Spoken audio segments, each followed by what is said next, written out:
it up! Red! The guy with the red! Break it up! Break it up! Police! Break it up! Police! Break it up! Hey, you white boy! Break it up! You bleeding! Stop! Hey, white boy! You're bleeding! White boy! Break it up! Break it up! What the happened? Guy. The DOJ is investigating a riot at UC Berkeley at a TPUSA event after a mob of far-left agitators allegedly assaulted attendees. This is part of a growing trend of far-left intimidation tactics at Turning Point events. Hey, Nazis, can you set up somewhere where I can avoid you easily? Yeah, thank you. Have a great day. Nah, Nazi. Watch your neck. No, thanks. Why do you like... shot in the neck for a reason. Whoa! That's mine. Please give that back. That's mine. Please give that back.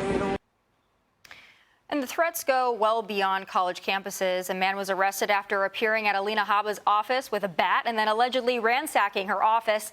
Joining us now for tonight's big close-up to give us more information on all of it is Deputy Attorney General Todd Blanche.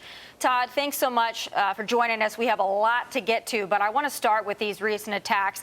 Can you give us some insight into these cases, and are you seeing a surge of far-left violence against Trump supporters? And more importantly, how do you balance going after these thugs and degenerates with the First Amendment and free speech? Yeah, it's great to be here. Thank you very much. I mean, there's a big difference between free speech and free protest and what we've been seeing over the past several weeks with respect to multiple incidents of violence. Not only what happened with the Turning Point incident in California and what happened with U.S. Attorney Habba and in her office, but there's a big difference between people peacefully protesting, protected by the First Amendment, and what we've been seeing, which is pure violence by activists that don't want, that they're not just there to like make a statement, they're not there to just say the right thing, they're there to actually inject violence, harm, and actually damage individuals, damage property, and that's what we're investigating, and that's what we've been investigating for the past several weeks. The situation in California with Turning Point was heartbreaking. It was horrible what happened. What happened with U.S. Attorney Habba was somebody getting all the way into the building and destroying property. There's a big difference between the First Amendment protests and what's been happening all over this country, and that's what we're investigating is what's happening all over this country. Todd, the city of Chicago is suing the DOJ over this community policing grant that requires the city to basically rebuke DEI or show that they're not instilling DEI in their hiring process because DOJ finds some of this unlawful. But the Chicago Mayor Brandon Johnson says upholding diversity is, quote, an essential part of his city. So now they're suing the DOJ, saying they, I guess, should be able to incorporate DEI with this grant and the people they hire. What's your reaction to it? I mean, my reaction to that is that, like, look at what's happening in Chicago. There are multiple shootings every week. There's violence on the streets. And instead of actually joining forces with President Trump, joining forces with local law enforcement, federal law enforcement, to actually make Chicagoans safe, they're threatening to sue us. That's something that every person in this country should realize is happening. And the problem with that, with that happening in this country is that instead of actually working together to make our communities safer, to get together to get the violence off the streets, they're suing us over DEI. Which, by the way, we can all read the civil rights laws. We can all do all that. What we're doing is right under the law. And the fact that they're suing us, trying to sue us, it won't be successful. Trying to sue us instead of actually helping make Chicagoans safe is exactly what's wrong with the leadership in Chicago and in Illinois.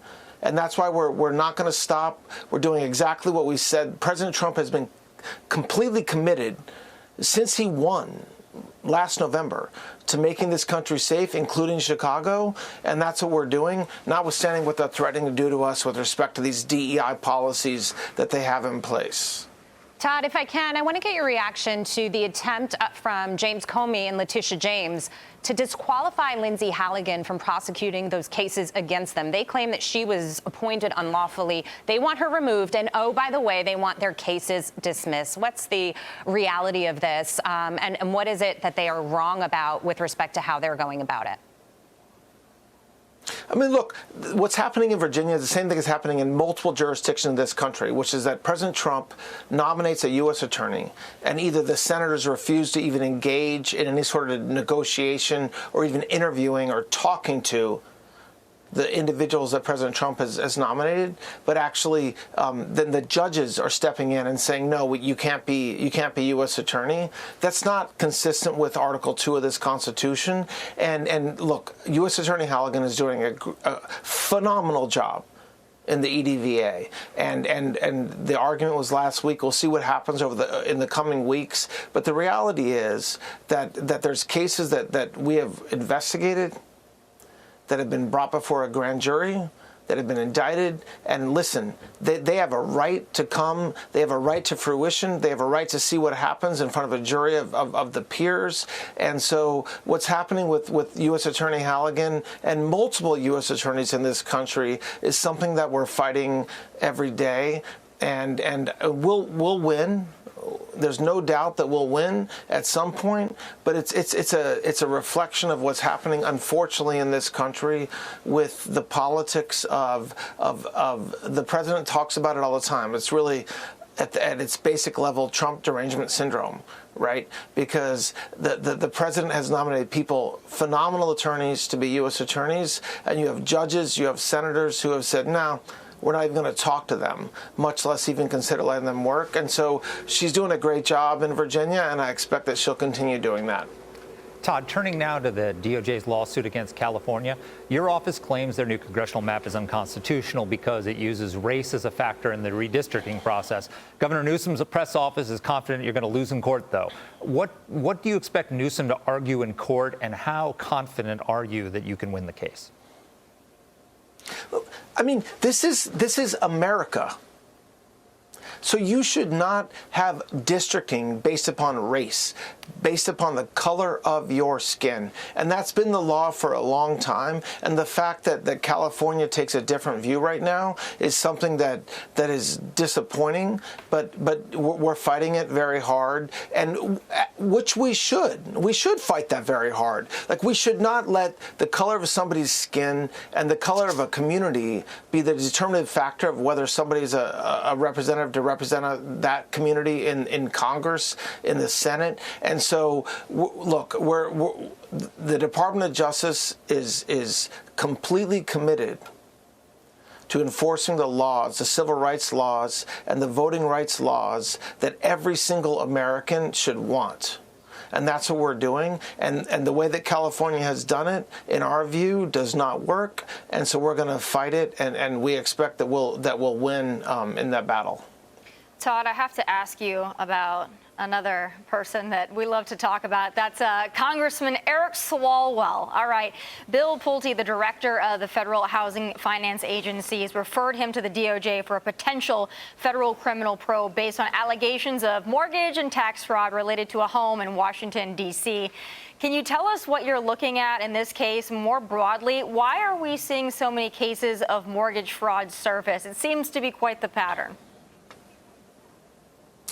So I know very little about that case. I know that there's been public reporting that there's been a referral to us. I will tell you that enforcing the mortgage laws, making sure people are not ripping off the federal government in the way that taxes are, in the way that they're doing their mortgages, is extraordinarily important.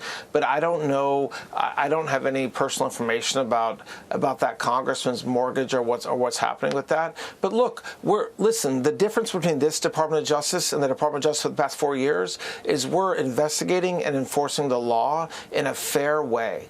So if there's something that happened that is improper, that is a violation of the law, we'll look at that. If there's not, we're not going to look at that. And so there's been a lot of press, a lot of hype about this referral and about other referrals, and I understand that. But at the end of the day, lawfare is gone. It's not part of this Department of Justice. So if there's lawfare that's happening, that was happening, it's not happening anymore. And so that's what I can say about that. But, you know, I'm not going to comment on any ongoing investigations into anybody, much less the congressman from California, except to say that we expect that laws will be complied with and followed. And if they're not, of course we're going to investigate it, which is our job. Todd, I want to ask you about this. We all know who Jeffrey Epstein is. We all know what the Epstein files are. We've kind of been told in recent weeks that there's no there left, but now President Trump has ordered that the DOJ investigate Jeffrey Epstein's ties to several what may be high-profile Democrats in certain banks, including Bill Clinton, J.P. Morgan. But this specific piece came out that shows Epstein texting with Democrat Stacey Plaskett. She's a congressional representative from the Virgin Islands, and she was texting him during a hearing with Michael Cohen. You can see what the messages that they said, what he sent made her. Sorry, you can see how he kind of coached her on her questions. Watch. Reduce his real estate taxes. I'm sharing with you 2 newspaper articles side by side that are examples of Mr. Trump inflating and deflating his assets, as I said, to suit his finance testimony. As I noted, I'm giving the committee to Mr. Weisenberg and other individuals, Ms. Rona. Who are those individuals? As Ms. Rona, what is Ms. Rona's position? Rona Graff is Mr. Trump's executive assistant. And would she be able to corroborate many of the statements that you've made here? Yes, her office is directly next to his, and she's involved in a lot. Yeah, so I know you can't discuss much about this, but Americans care. They want to know if there's this kingpin pervert that has information and knows the backstory on every relationship with every world leader and American politician, what's left there to be looked at. Because I've heard President Trump say it's all for show, and I've also heard President Trump say, now again, we need to look into him because of his ties to Democrats. In the meantime, he tends to know a lot about President Trump's own personal assistants and people in his own inner circle. Look, President Trump has said the same thing since the campaign trail about Jeffrey Epstein, which is that he has nothing to hide. And the Department of Justice has never disputed that. And so what we have done, what we have been doing since January 20th, is a thorough investigation. A thorough investigation of everything that we have. We issued a memo in July about that, and President Trump directed us on Friday to continue to look at that, which we're happy to do. This Department of Justice has done more than really any administration in recent memory to combat sex trafficking, to combat any kind of abuses against children, against young women. And so there's nothing we have to hide when it comes to that. And so when President Trump tells us to investigate it, we welcome it with open arms, and we'll obviously do that. That's what we've been doing. But look, the Epstein files, the Epstein investigation is something that has gone on for over a decade, and there's nobody that wants to make sure that we deal with that more than President Trump, more than Attorney General Bondi, Director Patel, myself, and that's what we're going to do. And so that's when President Trump said that on Friday, that's nothing different than what we're going to do anyway. And so we're going to continue to find out if there's anybody responsible, anybody that hasn't been held accountable, and if they're out there, we'll find them. Yeah, I think most Americans would say the fact it has been going on for more than a decade, and it seems like nobody's left to prosecute or bring charges against. You can't seem to find evidence is what's concerning to people, and more transparency the better. So thank you. Deputy Attorney General Todd Blanche, we threw a lot at you. Thank you so much for joining us tonight. Hey, Sean Hannity here. Hey, click here to subscribe to Fox News YouTube page and catch our hottest interviews and most compelling analysis. You will not get it anywhere else.